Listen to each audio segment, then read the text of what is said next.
All right, here we go. Round two. Okay, so I was in the middle of a sentence here. I was saying this point, the x bar comma y bar, this point, x bar y bar, is always on your least squares regression line.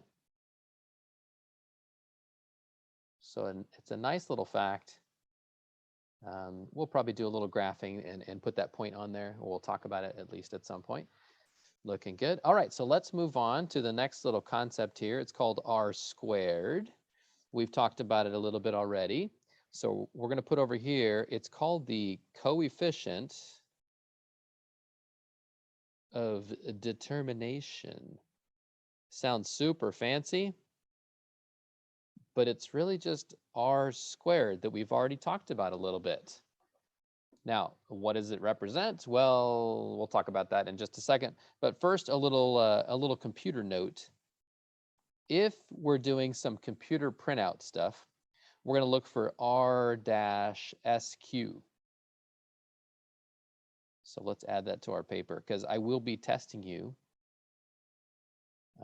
If you take stats in college, or you leave high school, you're in some stats class trying to help somebody out. You're like, I took stats in high school, I can help you, and they show you a computer printout. You're like, I don't know what that is.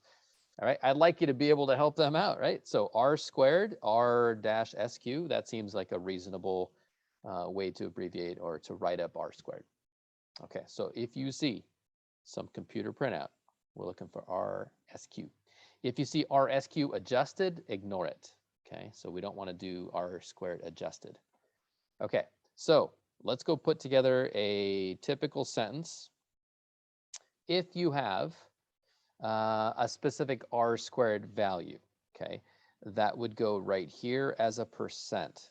So follow me here. I'm going to write out a sentence frame here, and we're going to leave some blanks, and then we'll write what it is that should be inside those blanks. So about blank percent of the variability, about blank percent of the variability in blah, another blank, is accounted for by the least squares regression line with x equals blank. So again, it's about blank percent of the variability in blank is accounted for by the least squares regression line with x equals blank. And then underneath those, we're just going to make a little note here. I think it's obvious, the percent. So as an example, if you had like, an example and they said r squared was about 0.7138, you're not going to put 0.7138. You're going to go 71.38% of the variability in, this is going to be the y variable name, whatever that may be. On a recent problem, we had a y variable name of, what was it, Nobel laureates, right? The number of Nobel Peace Prize winners. And then the x variable name will go down here. And for that Nobel laureate problem, that would be chocolate consumption. That was the one where we said, hey, I don't think there's causation here. I don't think an increase in the amount of chocolate consumed for your country is going to cause you to have more Nobel Peace Prize winners. But it's an interesting coincidence, right? So what you have here is a sentence structure that you can just follow every single time. And if you do, you will be way more successful than those who don't. All right, let's try it out. Let's do a few examples here. And again, like always, feel free to pause the video anytime you need to if you're falling behind. But stay focused. You're not playing on your phone and getting distracted and then asking for you to, us to pause it. That's not cool. So stay with us. Here we go. Very simple one, r equals 0. And we know what that means. That means random scatter. We've seen that before, which means no linear association. I'm picturing random scatter, right? I mean, it's very weak, so weak, you can't get weaker. And if you were to square that R, you're also going to get 0. So we're going to go over here. We're going to say 0% of the variability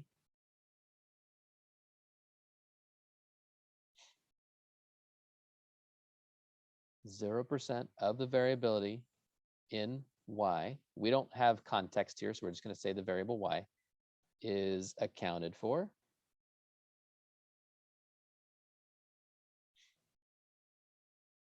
by the least squares regression line. You can abbreviate that with x. And again, this y right here and this x right here, those normally would be other words, but we don't have any context. Context meaning words to represent, the x and the y. Okay, so there's an example. That's how you would write it up. Another one on the other end of the spectrum would be r is equal to 1. So r squared is also equal to 1.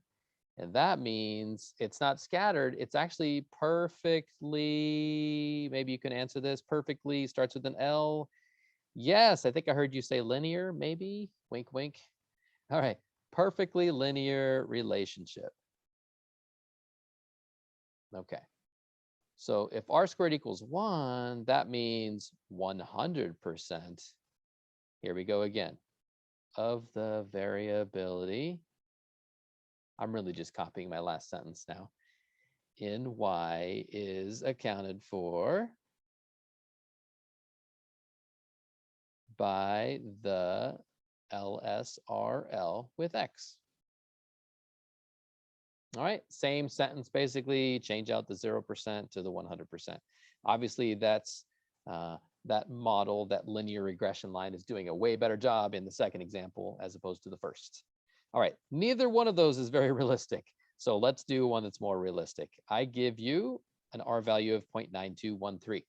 And you're going to tell me on the count of 3, you're going to tell me weak, moderate, or strong. Here we go. 1, 2, 3. Yes, this is a strong relationship. We know it's on the end of the spectrum on its way towards 1. So we're going to shoot for strong there. Okay. Next up, grab the calculator. You're going to literally calculate what is 0.9213 squared. And I believe it rounds to about 0.8488. So now we're going to use this sentence up here. You notice I didn't use the word about when I wrote this one and this one, right? So I just jumped straight in with my 0% and my 100%. And that's because it wasn't about that much. It was exactly that much, right? Those are special cases. Now we're dealing with a more realistic situation. So we're going to say about 85%. You could do 84.88 if you'd like. That's fine. I'll take the 85 though. About 85% of the variability. Again, it's just repetition here. In y is accounted for by the least squares regression line with x. We'll pause it right there for a quick second. All right. By the way, feel free to abbreviate your with the W and the slash there. That's totally fine. Nothing illegal there. Let's see. I was going to label this over here on the left side. This is our R squared phrase or sentencing, I guess you could say, the R squared sentence. We definitely want you to memorize that. Just keep doing it and you'll get it. All right. So we got a little bit more notes to go here. So hang in there. Let's draw another line to separate. And yeah, we'll continue. All right. So our next concept, actually, it's the same concept. I shouldn't say next concept. We're just going to say finding R from R squared. And you might be thinking, well, all I have to do is square root it, right? And the answer is yes and no. Like there's a little more to it than that. So if we simply square root it, right? And by it, I mean the R squared decimal value, right? So if they give you, 84.88%, change it back to the 0.8488 and take its square root. And this is the special part that maybe you wouldn't have thought of. And choose positive or negative accordingly. And what do we mean accordingly? Well, what I mean by that is look at the graph, right? What I mean by that is if you've got some data, let's say you've got an example here. You've got some data. Maybe you're given r squared is, about 0.7604, and your data looks like this, right? And somebody draws the least squares line through there, right? Maybe your calculator does it for you. Pretend like that's straight. Definitely draw that picture in your notes. That's part of the notes. If you simply go square root, you're going to go r equals plus or minus the square root of 0.7604, which turns into plus or minus 0.8720. And we know that's a fairly strong association. We're looking back at the graph. We're like, yeah, it looks pretty strong. I get it. But tell me, which R value should we use? Should it be the positive or the negative? And I think you said negative. Yes, thank you. I hear you. Great job. We're going to use the negative because you have a negative sloping situation over here. Okay. So it's not just square root it. You got to think about the positive or the negative. Okay. So look at the graph. Look at the graph. Always look at the graph, right?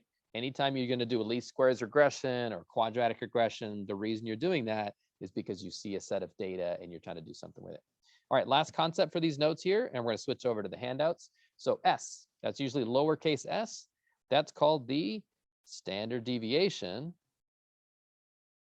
of the residuals.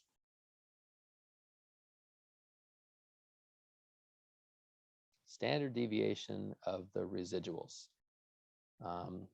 And another way we can say that is to give you a formula for it. And we're going to say sum of the, sum as in SUN, like add them up. Sum of the squared residuals, that'll go inside here. And then we're going to put it over something else. Now, if you remember back to our time when we were doing standard deviation, there was always this weird, instead of n, they always put an n minus 1 down there. Well, we're actually going to use an n minus 2. And I'll be honest, I don't remember why it was an n minus 2. I probably studied it at one point in time. I don't remember the reason for that. But it doesn't really matter to us. We just need to know that it's that. And actually, for you guys, I'm not even going to test you on this formula stuff here. Let's put a sigma in here. We're just going to rewrite that. That's going to be y minus y hat. And I'll explain that in just a second. I'll go ahead and copy that first. So it's the sum of, I don't like my sigma. Let me do that one again. There we go. The sum of the y minus y hat quantities squared. Remember, a residual is the actual minus the predicted. Okay, that's the actual y value. So that would be this guy. So let me color coordinate some stuff for you there. And then we got the predicted. That would be over here. The blue, that would be this guy. Remember the hat on the y, that means a prediction. That's a predicted y value. All right. And I think I mentioned it, but this right here, not to be tested. I will not test you on that. Okay, so don't stress over that. I think it's important that you see it at least once in your life. You may be, helping somebody out down the road, or you're taking another stats class, and maybe you have to see that formula again. You can be like, oh, that kind of looks familiar. Let's be honest, you probably won't be feeling that way, but whatever. It's fine. It's fine. It's fine. It's fine. Okay, and then one more little comment down here. S measures the size of a typical residual. So it's the typical residual size. S measures the size of a typical residual. And we'll put in parentheses, and S is always positive. Right? Now, residuals can be positive, they can be negative. Right? In fact, here's a residual plot right here. Here we go, resid, and here's your x-axis. And we can have this, and we can have this, and we can have this, and this is looking like some random scatter. I like it. here's a positive residual, and here's a negative residual, right? And those came from, you know, a point being either above or below the regression line on the original scatter plot. So just know this, S is always going to be positive, and it measures the typical size of a residual. Okay, I'm going to pause right there for a moment, and we'll keep going in just a second. So catch your breath, make sure you finish copying that, and we'll continue. All right, continuing on, we're officially done with the notes. So what I'd like you to do is just kind of take a look at what I've got here. I've got some computer regression output, and I think this will work for us. So computer regression output. So you're just going to watch right now. You don't need to write anything down. So this is the computer printout using a program called Minitab. And then this other one over here, this is from a program called Jump, JMP, right? Both, you know, pretty awesome statistical software programs. Let's focus on Minitab for a second. There's a lot of information in here, but what you can see that they've boxed up for us is our R squared, and then they've given us an R squared adjusted. I think I mentioned that earlier. We don't need that. We're going to focus on the R squared. Okay, so if they said, hey, what's R squared? You could say R squared is about 0.664, or you could say what they have right there, which is about 66.4%. I'll take either one of those. That's fine. And here's that S value we were just talking about, the standard deviation of the residuals, says it right here, right? Let's see. A couple of other things. If you wanted to find out what R is, if you're like, what's R? You're going to look at the R squared and you're going to go square root it, right? When you do that, you have to think about the graph. Is it a positive or negative sloping set of data? Well, we actually can tell because they told us that the slope was negative. There it is, a little negative sign right there. That means I don't know what the graph looks like, but I do know that it's sloping down, right? I don't have the data on me, but I do know that it's sloping down, which means you're going to take the negative version of that, whatever it turns out to be. Okay. The rest of the stuff over here, yeah, we'll talk about some of that later, but for now, don't stress over it. We'll do more with it maybe next week. All right, same concept here for jump. Let's see, we're looking for R squared. It says it right here. So there's your R squared value. R squared adjusted, we ignore, so don't worry about that one. Root mean square error, that's new. That's another name for the standard deviation of the residuals, also known as S. Okay, so S is also called the root mean square error. We'll talk more about that later, but there it is. So we should be able to interpret using that. Same concept here. If you wanted to square root that, that's fine. And here is that negative slope right there. All right. Okay, let's get back to an old handout. I want you to go find this one. So take a moment. I want you to go find the linear versus quadratic, the how many iPhones will be sold. Go find that. And there was this little one down here. If you tried to do something with that, just ignore that one. That was not supposed to be there. Okay. We need you to get to the back page of this. We're going to fill in some of the important ideas up there at the top. It'll just take a couple of minutes. These are concepts that we've already talked about, but thought it'd be worth mentioning again. So if we split this, maybe we'll go like, I don't know, let's just go over here and just say residual plots. Residual plots. And we're going to graph two of them. Here's one. And maybe we already did this. I think we already did this first part, but then we're going to draw a little separator line there and another separator line there. And we'll put two more concepts over there. We had a good model over here, right? Because it was fairly scattered, right? So this is a good model because we like the random scatter. And then here's our labels. There's resid and there's X over there. And then it's always resid over here on the Y-axis and then X over here for the horizontal axis. And here's a bad model, right? So it's clearly got a pattern there. So bad model. Remember, a model is just like the equation that you're using. So like the Y hat equation, okay? Next concept, we'll move over one slot and we're gonna say S tells the typical amount of distance, or you could say typical distance, between the actual and the predicted. Now it's implied here, we're talking about the y values. So we could say the actual y and the predicted y, that maybe that's a little bit better, a little more specific. All right, and then the last one over here, we're just gonna say r squared is the percent of variability. Percent of variability accounted for by the least squares regression line. Feel free to abbreviate there. All right. So that's that. We are now going to go finish up this page. It'll take us just a few minutes. We're going to write out a couple of interpretations down at the bottom for 2 and 3. If you need to pause the video, go ahead and pause the video. But we're going to slide down here and talk about this application. Do higher priced tablets have better battery life? Can you predict the battery life of a tablet using the price? Using data from a sample of 15 tablets, the least squares regression line y hat equals 4.67 blah blah blah was calculated using x equals price in dollars, y is battery life in hours. A residual plot for this model is shown. It says to use the residual plot to determine if the regression line or regression model is appropriate. So then the question is, do you see a pattern or random scatter? So you have to choose. And sometimes it's hard to tell. It's one of those two, though. And I would go with more of a random scatter this time. I don't think there's a pattern really. So I'm going to say, is it appropriate? Yes. Period.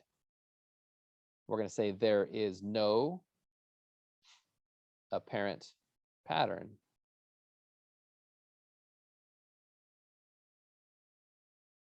in the residual plot.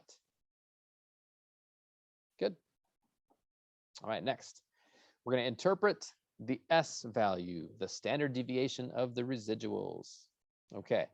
I'm going to give you a sentence that you're going to use every single time, and then we're going to highlight. If you got a couple of different colored highlighters or a pen, 2 different colored pens, that would be good. I'm going to start just by writing in regular old pencil. I'll just do it in black. It says the actual, remember S is talking about the typical distance between the actual and the predicted, which is another name for residual. So we're going to say the actual battery life is typically about 1.21 hours from the predicted battery life. Think about that for a second. The actual battery life is typically about 1.2 hours from the predicted battery life. So we're talking about the distance between these two values. Well, the distance between those two values, also known as the actual and the predicted, well, that's the residual. So let's keep going on the sentence here. Using the LSRL with X equals price. And we'll put a $sign inside the parentheses there. Okay, so now it's time for some highlighter. I'm going to go with yellow and pink. So you can highlight, or if you don't have highlighters, different colored pens would work just fine. I'm going to highlight in yellow the stuff that is always there, no matter what the problem is about. The actual battery life is specific to this problem, but is typically about, that's always going to be there, regardless of what the problem's about. You want to talk about chocolate and Nobel laureates, that's fine. Oh, class is over. No, it's not. Next, from the predicted, that's also generic. And then using the LSRL with X equals, that's all generic. And then I'm going to come back through with my pink, and we're going to go battery life. That's specific to this problem. The 1.2 hours has to do with this problem. Battery life, still about this problem. And then price in dollars. That's about this specific problem. In other words, the pink is the context for this problem. The pink is in context, right? That's the context for this problem. So when they say interpret in the context of the problem, what they mean is use the words battery life and price in dollars. Okay, we're not just going to say X's and Y's. Okay, now if you're wondering, like, how did I know what was what, like what went where? Well, battery life, the battery life, if you go back up here, well, first of all, let's just do this. Actual battery life, that sounds like actual Y value. Predicted battery life, that sounds like predicted Y value. Actual minus predicted, it's always about the Y values there. Well, let's go back up here. Here's the X-axis variable, it's price. They also told you the Y is battery life and the X is price. So it's not like you have to go do a lot of work to figure that out. They tell you. They tell you. All right, let's go interpret the value of R squared for this model. Here comes that same old sentence. About 34.2% of the variability in the battery life.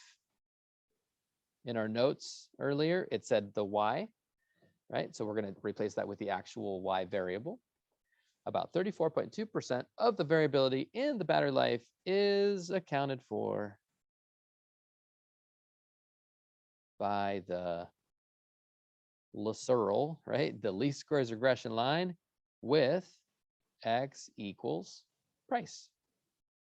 So we're throwing the context back in. I'm going to go back through and highlight in the pink the stuff that was the context for this problem. For example, price in dollars, battery life, that was specific context for this problem. The 34.2, that was specific to this problem. Everything else gets yellow. The percent sign of the variability in the blank blank is accounted for by the LSRL with X equals, that's all yellow. Okay, the yellow is what's always there. The pink is specific to this problem. All right. Let's see. As a side note, if somebody asked, hey, what's the R value? You could say R is the square root of 0.342. And we are going to take the positive or negative. Take a look at the graph. Wait, we don't have it in the graph, but take a look at this equation. Tell me about the slope. Is the slope positive or negative? Yes, it's positive.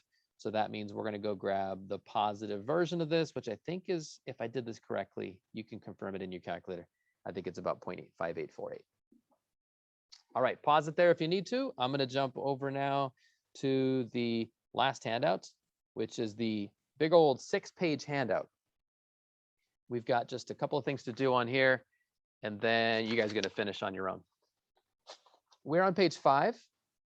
So remember, I numbered them at the bottom of the page. So you already turned in pages 1 through 4, probably. So let's talk quickly about 1, 2, and 3. In fact, now would be a good time to pause the video and actually go enter the data and do number 1 on your own. And then maybe take a few minutes. And then after that, come join me again, and we're going to talk about numbers 2 and 3. Again, about, I don't know, 3 to 5 minutes, you should be able to get the data in your calculator. I'll give you a little hint. This is the X, this is the Y. That's your L1 and your L2. Go make that happen. All right, hey, I'm back. So hopefully you got what you needed. Y hat should be negative 15.1 plus 11.5x. If you don't have that, at least just fix it right now. And then when it's time for you guys to just work in your groups on the rest of the packet, talk with a neighbor and see if you can figure out what went wrong. I want to also write this the second way with the context, right? So that's what this means over here. So we're just going to swap out the letter Y for ACT, and then we'll swap out the letter X for the variable GPA. Okay. If it doesn't say to write it twice, I would definitely say that this is the one to write. Okay. This is more important, that you have the variables that actually mean something to us, right? When we just write everything with Y's and X's, students will sometimes, miss some details or get some things backwards. They didn't ask for it, but a nice little touch. is to always give that correlation. If you want to confirm that, it was about 0.955. All right, so last two things. We're supposed to find the intercept, the y-intercept of the equation of the regression line, and then explain what it means. So for this one here, the y-intercept, well, that's the value of y when x is 0, and it is negative 15.1. Remember, it's a plus bx, so it'd be this guy right here. Okay, so it's negative 15.1. So that means the predicted, hang in there, guys, we're almost done with this video. And then you can stop listening to me and just get to work. Finish it up. The predicted ACT score, remember, it's a y-intercept. If you think about that, that means 0, negative 15.1. The predicted ACT score for a student, what do you know about this student? We know something about their GPA. With a GPA of 0. That's your GPA right there if you're this student. And this is your ACT score, which, by the way, I don't think that's possible. I don't think you can get a negative 15.1 on the ACT. I don't know, but I'm pretty sure you can't get negatives. The predicted ACT score for a student with a GPA of 0 is negative 15.1. This makes no sense. I want you to write that, literally write that. This makes no sense in context. Meaning, you know, you can have an intercept of negative 15.1 on the graph, that's fine.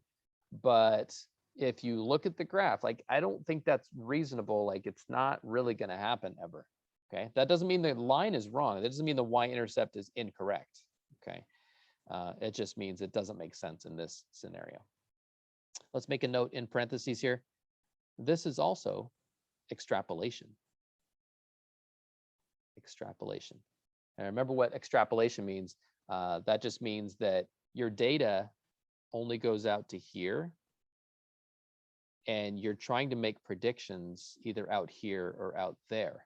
Specifically, we're out here trying to make a prediction way over there, and the data didn't exist over there, right? If you look at our data values, we were only dealing with GPAs that were nice, like 3s and 4s, right? We didn't have any 1 point somethings, 2 point somethings. Even 2 point somethings are nice too, right? But a 1 point something, a 0 point something, I don't think somebody with a 0 point something GPA is gonna take the ACT. I just don't think those two ideas don't really go well together, okay? All right, let's go on to the last one here, and we are done, at least watching a video. It says, what's the slope? Well, the slope is the other number. That's going to be the 11.5. And I would strongly recommend every time you write a slope, I want you to turn it into a fraction. And remember, this is always rise over run. If it's the rise over the run, it's the y's over the x's, right? So we're thinking ACT points over GPA points. So here goes. For every 1 point increase, and you can see where I got the 1 point, it's right here. For every 1 point increase in a student GPA, or a student's GPA, that makes more sense. For every 1 point increase in a student's GPA, we predict, underline the word predict, that's a big idea here. We predict the ACT score to increase by 11.5 points. All right, so increase your GPA, you're likely to see an increase on your ACT score. And I think that makes sense, right? If you have a better GPA, you're more studious, you're getting more business taken care of in your classes, right? You're looking like the more solid student. You're looking like somebody who cares a little bit more than maybe somebody who has like a 0 point something GPA, right? So move that GPA up. You're probably going to do better on the ACT. Last thing I'll say is that what we have here, what these things are, these are called interpretations. If somebody says to interpret the y-intercept, interpret the slope, they're asking you to explain it. What does it mean in the context? They may not come out and say in context, or they may not even say interpret. But when they say something like, what does it mean? They want you to explain what it means. Okay. Hopefully that makes sense to you. Okay, pretty much done. I wanted you to go ahead and finish this. I think you'll be okay finishing that on your own. Work with your group. If you need some help, talk with them. You can skip the box at the top of the last page there, but I do want you to finish all of page 5 and all of page 6, except for that box there. All right. I think I pretty much have covered everything. I'm trying to think if there's anything else that I should talk to you about briefly here. I don't think so. I think we got it all covered. Remember, you've got neighbors working in your groups. If you can't remember how to do something in the calculator, it's probably a stat right 8 or something like that, or maybe a vars right enter. All right. Well, good luck to you guys. Hopefully that makes sense to you. If you need to, go back and watch the video again. And that's it. We'll see you next time. Thanks for watching. Bye.